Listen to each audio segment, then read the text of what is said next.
मैं शशि यादव बिहार राज्य आशा कार्यकर्ता संघ गोपगुट एकटू की राज्य अध्यक्ष और आशा संयुक्त संघर्ष मंच की ओर से बहनों, हम लोगों ने जो ऐतिहासिक जीत को हासिल किया है, लिखित लेटर भी आपको 15 अगस्त कल या तो मिले, नहीं तो आपको 15 अगस्त के बाद मिल जाएगा। ये हमारा वादा है। और जो लोग कन्फ्यूजन फैलाने में लगे हुए हैं, क्योंकि वो संगठन इस हड़ताल में हम लोगों के साथ नहीं था। हम लोग 12 जुलाई से हड़ताल में गए हैं, वो अपना बाद में गया है और वो 25-14 सूत्री मांग 18 सूत्री मांग को लेकर के गया है।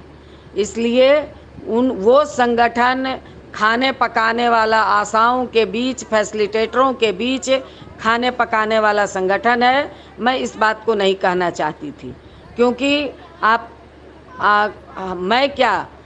कई जगह चले जाइए, कई जिलों में चले जाइए, उन आशाओं से पूछ लीजिए कि उन लोगों से कितना पैसा और क्या क्या वो किए हैं।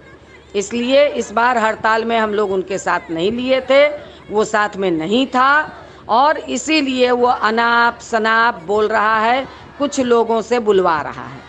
उसकी बात पर आप लोग भरोसा मत कीजिए। उनको जितना बोलना है वो बोलते रहें।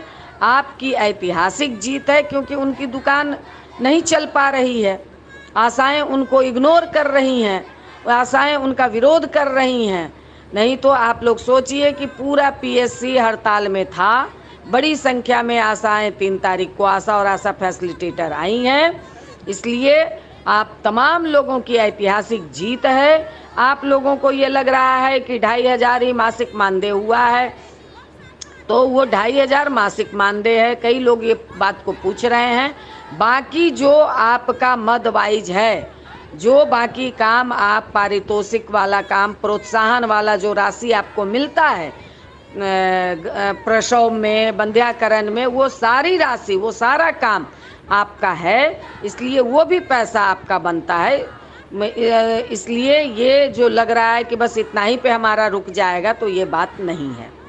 और फैसिलिटेटर का केंद्र से पैसा मिलता है, जिसको कि मैं बार बार कह रही हूँ कि वो भी पैसा आपका अगले वित्तीय वर्ष से बढ़ेगा, क्योंकि बिहार सरकार मद वाइज पैसा नहीं बढ़ा सकती है। और इस बार सरकार ने ये पॉलिसी लिया है, इस बार की सरकार ने, क्योंकि आप थोड़ा सा ध्यान दीजिए कि टीचर वालों को, तमाम टीचरों का राज्यकर्मी का दर्जा हो गया है, मगर कहीं भी सरकार ने कोई घोषणा की है कि वो राज्यकर्मी हो गए? क्योंकि ये सरकार ने पॉलिसी ली है कि जब तक कोई कैबिनेट नहीं हो जाता, तब तक सरकार अपने तरफ से घोषणा नहीं करती है।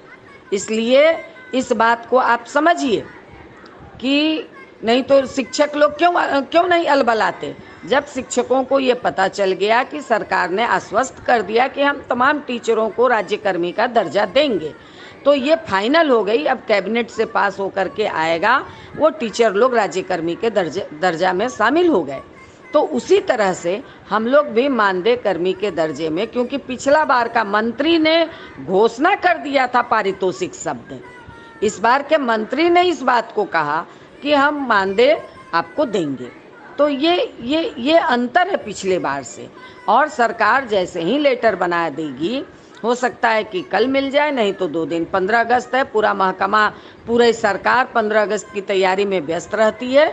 आपको 15 अगस्त के बाद वो लेटर मिल जाएगा। इसीलिए आप घबराइए नहीं, इस ऐतिहासिक जीत को आप मनाइए, क्योंकि जो एक संगठन है उसको कहिए कि छिलमिल्ली लग गई है, उसका दुकान बंद होने जा रहा है, इसीलिए वो भड़काने में लगा हुआ है। उनके भड़कावे में आने की आपको ज़रूरत नहीं है। रोज़ रोज़ आशा कार्यकर्ता और फैसिलिटेटर पे केस हो रहा है।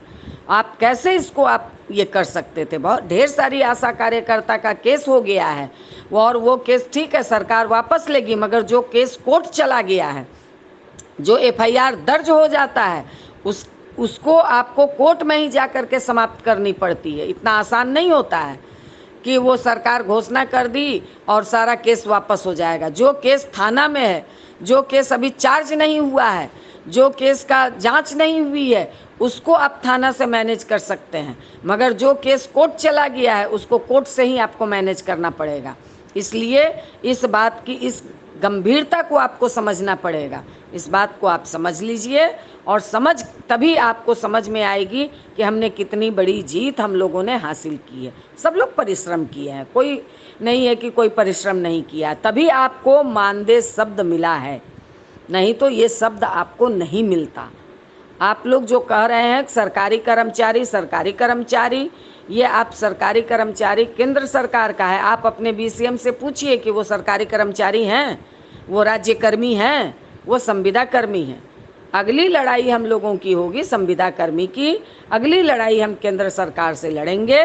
इसलिए इस बात पर आप लोग मजबूती के साथ डटिए, और जो कोई कन्फ्यूजन फैला रहा है उसका विरोध कीजिए, सीधी सी बात है।